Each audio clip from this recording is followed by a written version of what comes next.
Hey guys, welcome back to this week's episode of Gryphon News. Let's start with some special announcements.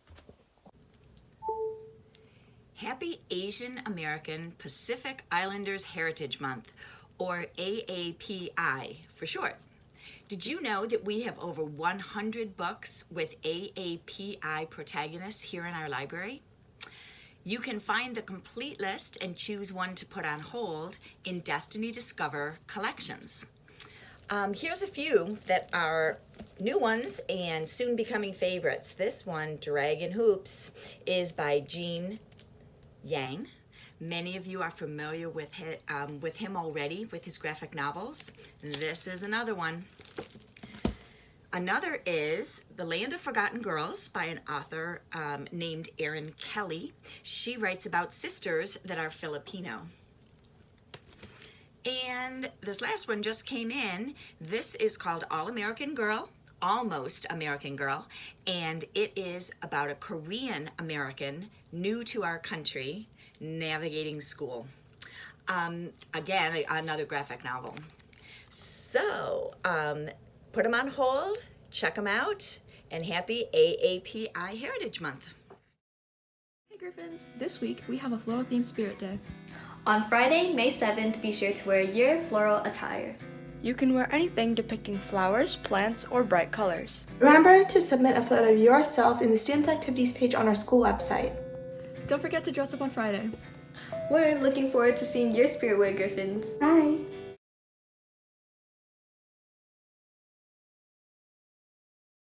Happy Teachers Appreciation Week. We want to show how much we appreciate you.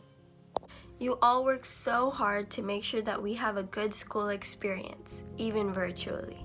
You are all so caring, kind, helpful, supportive, and most importantly, you're there for us whenever we need you guys. Despite the extremely difficult year we have had, all of you have made this year great and memorable for each and every one of us. To show how much we appreciate you, here's a special message from Gusty.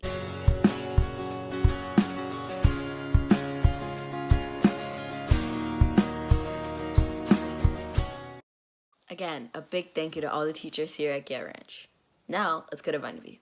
Thanks, Sanjay. Now, let's learn a little bit more about AAPI Month. Hey Griffins, this month is Asian American and Pacific Islander Heritage Month.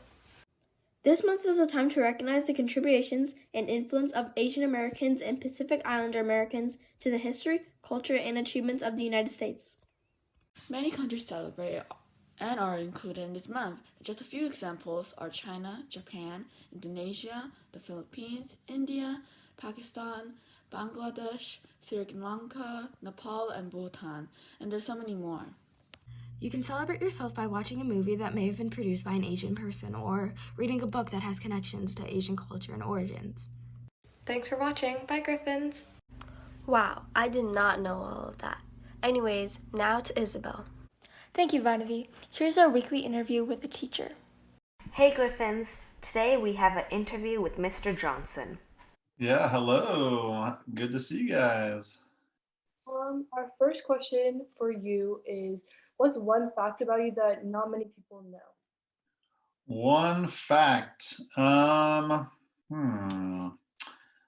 That I have coached baseball in China 2 different times, and I have walked on the Great Wall. So probably wouldn't have guessed that Mr. J has been to China a couple times. Okay, that was really cool. Our next question is, what's your favorite thing about being a middle school teacher? Well, no. You know, obviously all the kids at Gale Ranch, they're amazing, and it's I just love being around any type of sports and watching you guys play and get better as athletes. So what made you want to become a PE teacher? Well, growing up, to be honest, I'm just oblivious. I didn't even consider that as a job. It turns out my dad was a PE teacher. I didn't even actually know that until I was like an adult. I just figured he sold life insurance his whole life. I didn't even know he was a PE teacher down in LA until years later, which was pretty funny. But I don't know. I knew I didn't want to be behind a desk and in a cubicle. So if you weren't a teacher, what other occupation would you want to be in? Well, I tried to be a professional baseball player, but it involves more skill than what I possess. So this is my fallback plan. If I couldn't be a pro athlete of some sort.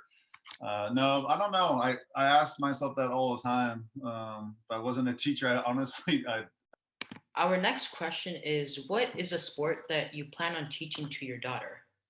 Ooh, well, I'm a big baseball fan. I played baseball in college. My wife played softball in college. So I'm not gonna lie, I'll probably send her in that direction. We'll see. I don't know. I enjoy everything. That's nice to hear. Our final question is, do you have a favorite sport team, or athlete, and why is that? Well, one of my favorite athletes is on my shirt, Steph Curry, right there, my NBA Jam tee that I'm rocking today. But, I mean, I grew up baseball, soccer. I never really got into watching soccer, so I literally zero clue of MLS or overseas soccer. Baseball, Giants, basketball, Warriors. My brother works for the Warriors, so that's an easy one there. And then I'm a big Georgia college football fan, Georgia Bulldogs out of nowhere. Well, that wraps up our interview. Thanks a lot for sharing with us, Mr. Johnson. All right, thank you for having me. For this week, Gryphons, bye. Thanks, Mr. Johnson. Let's go to Bhavna. That's right. Here's a little announcement for our teachers. Thank you for continuing to teach us during COVID. Thank you for all your hard work. And thank you for always being there for us. Thank you for being such amazing teachers. Thank you for helping us cope with these hard times. Thank you so much for everything. Thank you. Thank you, teachers, for everything you do. Now, back to you, Sanjay. Yep, Bhavana. Now for this week's alumni interview. Hey Griffin, this week we're going to be interviewing another former Gale Ranch student. All right, so my name is Maylani Ferreira. I guess you don't need my last name, but if you do. I'm a sophomore at Chapman University, and I study applied human physiology with a minor in psychology. What was your favorite middle school memory? I had a lot, but I want to say my favorite is just participating in spirit days and probably just the school dances. Those were really fun. And like looking back, I'm like, oh my gosh, it was like so simple, but also just so fun to like hang out with your friends and like meet so many new people and kind of just like mend with your whole class in a way. Yeah, okay. So third question, do you regret doing or not doing something in middle school? That's a hard one. I was trying to think of something. I'm like, did I regret anything? But I guess it would be like in the beginning, maybe like sixth grade, being really shy and not participating in things or like not joining as many clubs. I definitely think not joining as many clubs as I would have liked to. So just not the involvement I would have liked, because going into high school, I kind of carried that with me and I wasn't involved in as many things I would have liked to be. I kind of just stuck to what I was used to.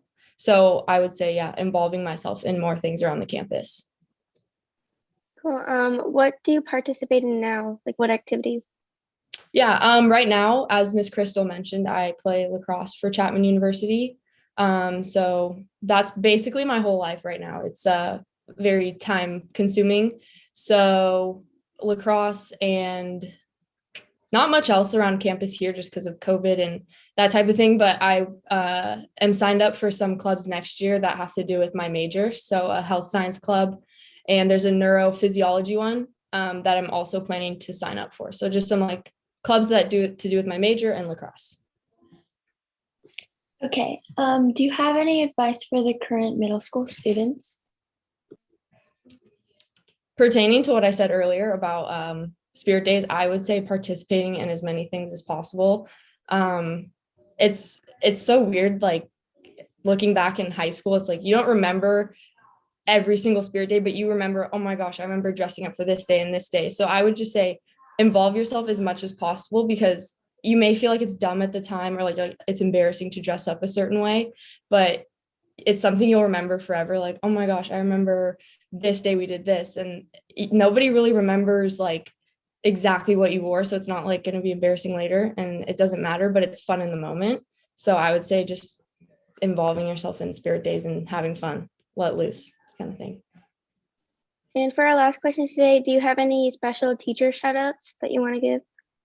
Besides Miss Crystal, I would say Mr. Johnson, Mr. Blomo, Miss Batsa.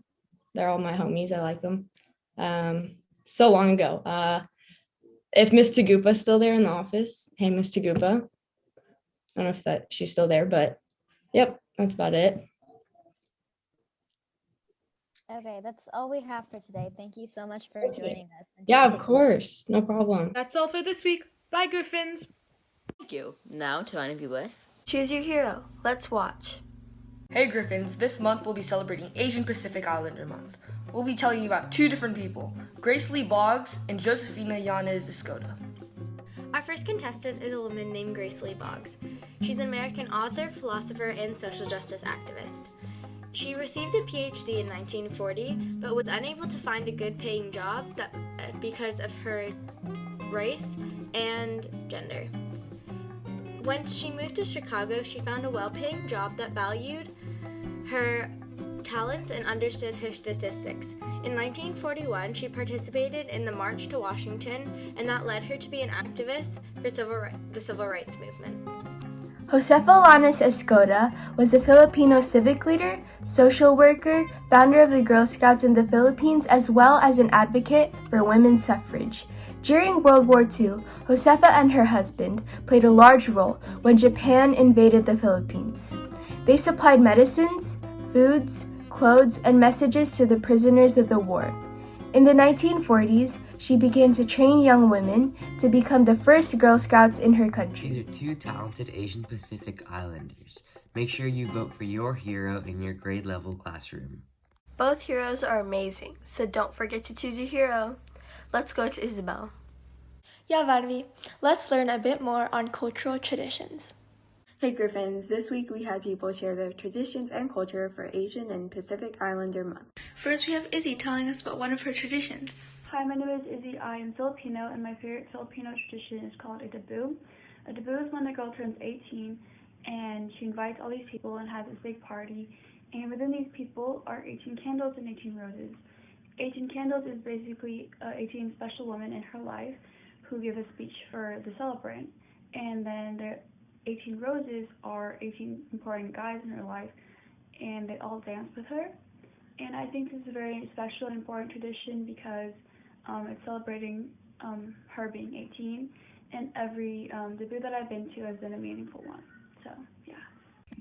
Next up, we have Shivani talking about why she loves her culture. India is an amazing country filled with many traditions and holidays. Some of my favorites are Holi, which celebrates the arrival of spring, and Diwali, which is the celebration of lights. Just recently, India had its New Year. During New Year's, we make a pachadi called Ugadi pachadi, which is a mix of all the flavors, bitter, sour, sweet, etc. Last but not least, we also have Alyssa, who's going to be talking about her favorite traditional food. My favorite Chinese food is chow mein or fried rice. Chow mein is a traditional Chinese noodle. Chow mein usually has chicken or meat. I also love fried rice. Fried rice is basically rice, scrambled eggs, and sometimes meat or chicken. Thank you for all your submissions. It was so interesting to learn about different backgrounds. Bye, Gryphons. Awesome. Now to Bhavana with... Why did the computer have to go to the dentist? Because it had a Bluetooth. Wow, that was so funny. Well, that's it for today. We shall see you guys next time on Gryphon News.